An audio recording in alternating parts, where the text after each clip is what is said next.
They say military children are like dandelions. They can put down roots almost anywhere, and they're impossible to destroy. They adapt easily and can survive nearly anywhere.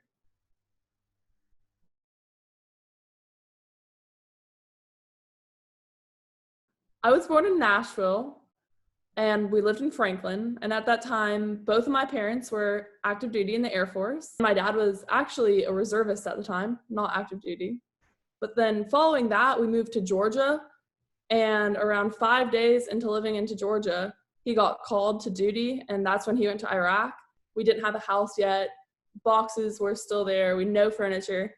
And then while we were in Georgia, my mom got promoted from major to lieutenant colonel. We went from Warner Robins, Georgia to Tampa, Florida. While in Tampa, my mom got deployed to Qatar for 3 months. It was definitely the first experience I had where I could remember it, where my mom was gone, acting as like the complete military person, like the classic deployed soldier. So halfway through my 5th grade year, we picked up and moved to Oahu, Honolulu, and we were there for 2.5 years, where my mom got promoted to colonel. My dad became active duty once again, working for the Air Force. While in Hawaii, my dad retired from the Air Force and then immediately decided he didn't want to be retired and began to work for the Army Corps of Engineers. Then after living in Hawaii for 2.5 years, we moved back to Georgia, the exact same town where I had went to pre-K and kindergarten. At that time, my parents had gotten divorced. So my dad stayed in Hawaii working for the Army, while my mom was working a new job in Warner Robins. Definitely living in Georgia was my favorite, not because it was the best location. Arguably, it was actually the worst. It was in the middle of Georgia, really small town. But it's the only time I've experienced like coming back to roots or like knowing people. We lived there for 2 years and then shortly moved to Colorado, where my mom got promoted as general, and my dad still lived in Hawaii. Around a year into us living into Colorado, my dad moved from Hawaii to DC to continue working with the Army. And I finished my 3 years of high school in Colorado. Logistically, it was really difficult, especially with my parents getting divorced, because while we lived in Georgia, my dad lived in Hawaii. So I went back to Hawaii every 8 weeks, and I ended up like missing a ton of school. Things were hard logistically when people are in different countries at different times. In Hawaii, I had 5 nannies throughout the span of us living there for 2.5 years. So logistically, it's definitely a challenge. Definitely a persona I had carried around for a long time was, I knew in my head, I'm always going to be the new kid and I'll never know anyone. So I carried the persona. I was like, I'm always going to have to just be the one to speak up and talk to people, because I will always be the new kid. I will always be the one asking questions, where is this? What do I do? What do we do now? There's definitely a few different kinds of like military brats per se. I'd say most military brats are very outgoing and outspoken, but are less prone to talk about their family. Like they'll talk about the Air Force as a whole and the Navy as a whole, but they won't exactly talk about what their parents are doing or the things they've experienced. So we definitely have a predominantly Air Force family. Both my parents are in the Air Force, but my mom's dad, my grandfather, was in the Navy. He got drafted in World War II. And then my dad's dad, he was in the Air Force, and he was an engineer in the Air Force for 30 years. My dad's the youngest of 6 kids, and a couple of his brothers were also in the Air Force. So it's definitely spread out, but mostly in the Air Force. I have a cousin today that's still in the Air Force. So it's definitely a very big influence in my family.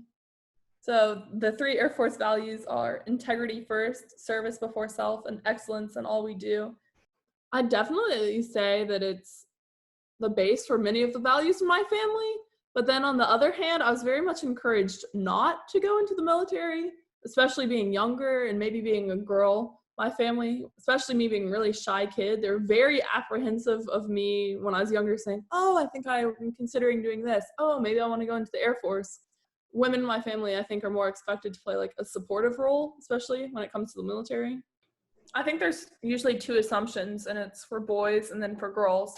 You're a boy and your dad's in the Air Force. Oh, so you want to join the Air Force.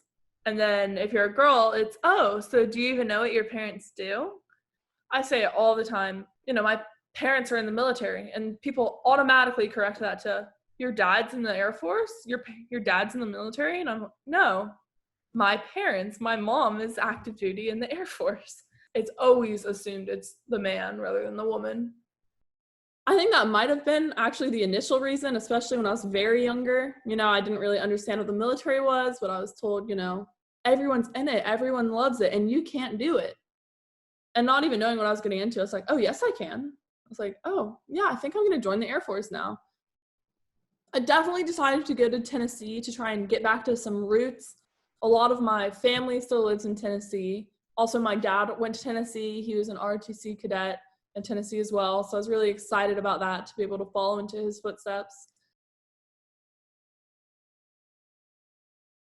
So I came into ROTC at Tennessee knowing a little bit just because my dad had gone there, and then my mom was a teacher at another school. So I knew a little to expect. Being an ROTC definitely made me buy a planner immediately.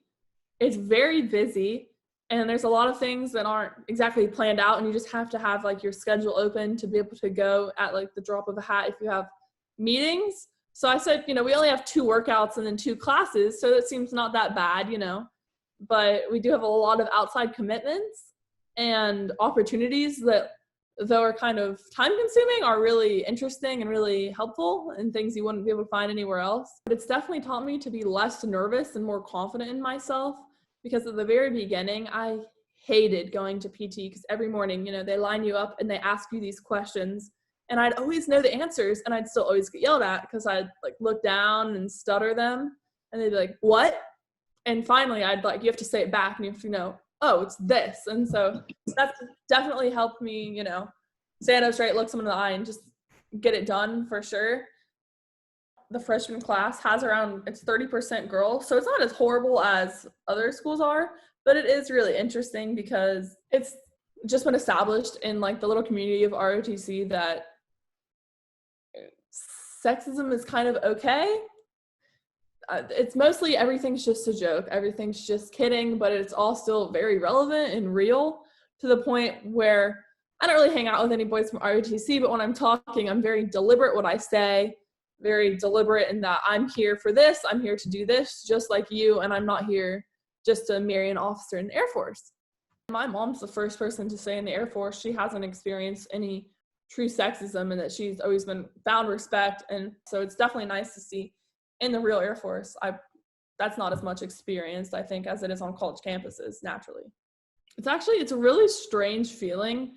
And everyone in my family kind of talks about like getting restless, you're there for a year and then you're happy you get to say second year, and it's really exciting and you're putting roots down. And then all of a sudden you're kind of looking around like, okay, what's next? What's next? And I've always expected that in my life. I mean, always, when's the next time we're going to move?